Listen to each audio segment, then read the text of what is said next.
ये होता कुछ बड़ा कोमल है, नेचर कोमल। कहाँ है?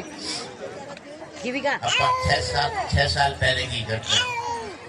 मैंने अपनी लुगाई से मैं 1 लाख रुपए चाहिए इसके लिए, मिल जाएंगे? बोले आपकी माँ की कसम मेरे पास पैसे नहीं। मैं देख किसी कोने में पड़े, बोले आपकी माँ, आपकी कसम मेरे पास जहर खाने को पैसे नहीं। मेरी खाई, मेरी माँ की खाई ना, अपनी खाई ना सब बच्चे। और इस देश का हर एक पति जानता है 8 नवंबर को मोदी जी ने नोटबंदी लागू कर दी और 9 नवंबर को उसके पास इतने रुपए निकले कि पूरा हिंदुस्तान उससे जहर खा सकता है। और अपनी दिक्कत ये कि अपने सुलटाए कि लुगाई के सुलटाए, क्योंकि लुगाई के पास हमसे ज्यादा निकले। पर कुछ भी कह लो साहब, घर में बहन बेटी की शादी होती है तो पता नहीं कहाँ से ये पत्नी आदर दहेज पैसे तैयार करके हमारे आगे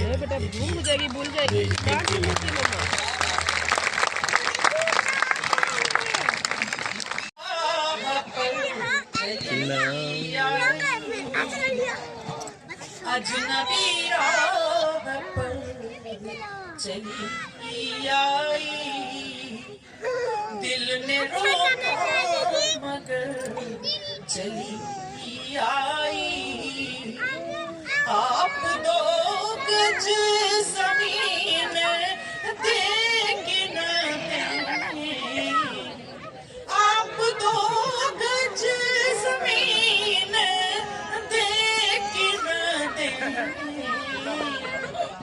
मैं तो सब छोड़ कर चली आई।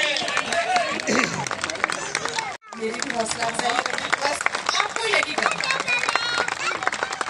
आगे का काम तो मैं करूंगी, बस आपको यही करना है।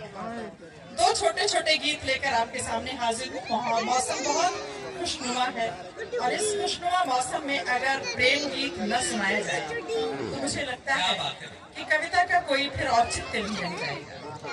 एक वो प्रेम गीत जो लौकिक है, अलौकिक से फिर अलौकिक की यात्रा करता है। दूसरा विशुद्ध सूफी। ये 2 गीत जो मेरी पहचान के गीत बने इधर कुछ वर्षों से, मैं अपना सर्वश्रेष्ठ आप तक पहुंचा रही हूँ। अनिल भाई, आपने वो सूफी गीत नहीं सुना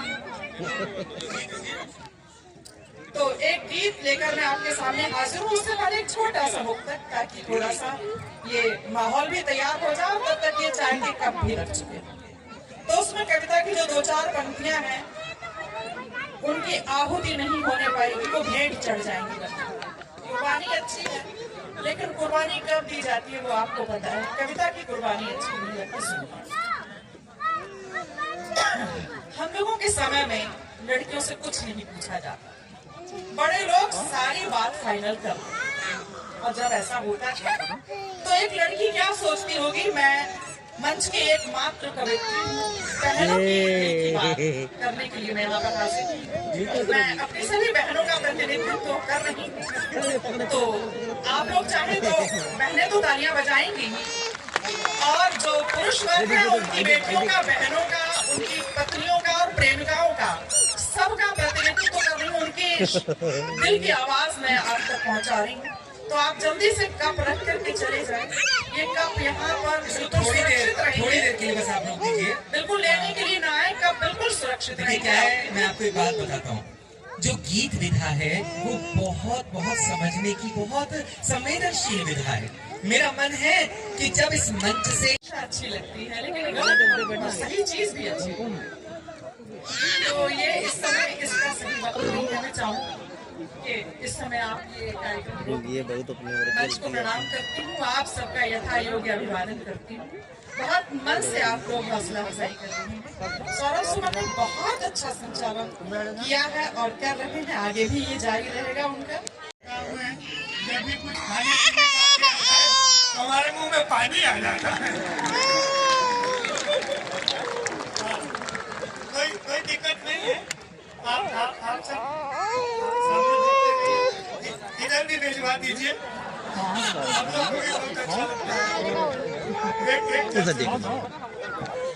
कि बटन सी आंख बीच चाइनीज नाक तेरी, बटन सी आंख बीच चाइनीज नाक तेरी, हाथ में सुराख कर देंगे लाख माओ के। चाय फैला लीजिए, फिर लग जाएगी उसके हाथ में। ठीक से समझ लेना, हमारे कोट को में बताइए। गुलाब नहीं दाढ़ी वाले ताऊ के, कोट में गुलाब नहीं दाढ़ी वाले ताऊ के, कि ड्रैगन के परदादा, ड्रैगन के परदादा कालिया के फन पर कथक किए थे लघु भ्राता बलदाऊ के। तो कान खोल सुन लेना, पाप ही लगेंगे हम इजिंग पिजिंग क्लिंग चिंग चांग चाऊ के।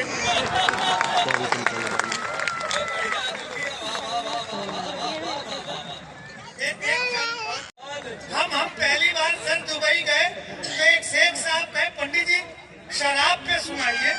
हमको लगा हम ही से क्यों कर रहा है शराब पे सुनाइए। हम गए शराब में नशा है, तो कहे तुमको कैसे पता। अच्छा ना सुनाए तो पूरा कागज तो धर्म आड़े आ जाता है। हमने बीच का रास्ता अपनाया। और आपको भी मैं ये कहूंगा कि कोई भी कितनी भी विपरीत परिस्थिति हो, सकारात्मकता का त्याग करिए, इन्हीं जीवन का आनंद उसी में है। मुझे अमेरिका जाने के लिए वीजा नहीं मिला, अंग्रेजी मुझे नहीं आती, और जो काउंसलर मैम थी उसको हिंदी नहीं आती। उसने कहा doctor Chaubis your profile is very rich but I am sorry next time apply, और पासपोर्ट ऐसे करके हमको पकड़ा दिया।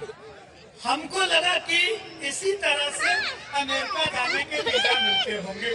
हमने पासपोर्ट पकड़ा, पाकिट में डाल के हम मुस्कुराते हुए इधर से चल दिए। मैं दीप प्रज्वलित है, झालरें लगी हुई हैं, लेकिन एक घर बीच में ऐसा है दोस्तों जिसमें ना किसी प्रकार का कोई दीप प्रज्वलित था, ना ही कोई झालर लगी थी, ना किसी अन्य प्रकार का कोई प्रकाश था। तो बाबा रुके, उन्होंने पूछा ये लोग पर्व नहीं मना रहे हैं क्या?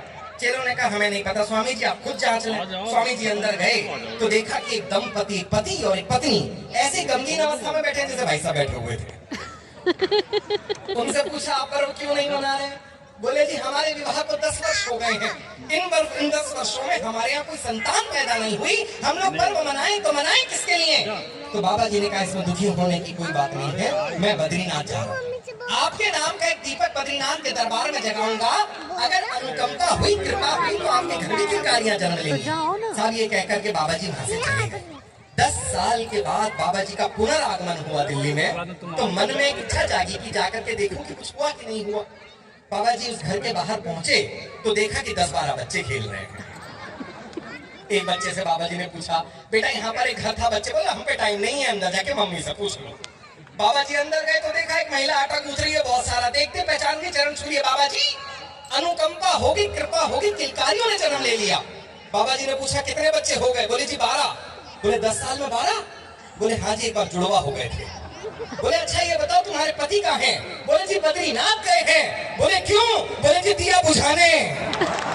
तालियां वाले आए तो मिलकर के आए। क्या सर हमारे साथ आज कुछ प्रोटोकॉल भी है, बहुत सी चीजें मैं नहीं पढ़ पाऊंगा, नहीं पढ़नी भी चाहिए क्योंकि हम कई संस्थान में जाते हैं वहाँ उन चीजों को छोड़ देते हैं, इसलिए दूसरी चीजों से आपका मनोरंजन कर रहा हूँ। अच्छा लगा, आप एक बार तालियां बजाएं बताइए।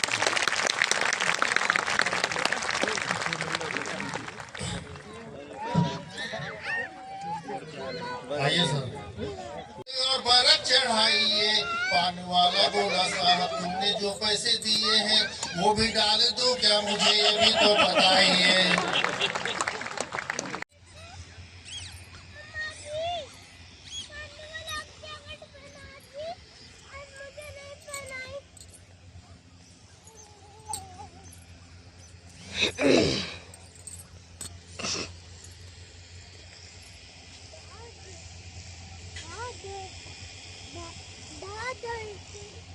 Baba,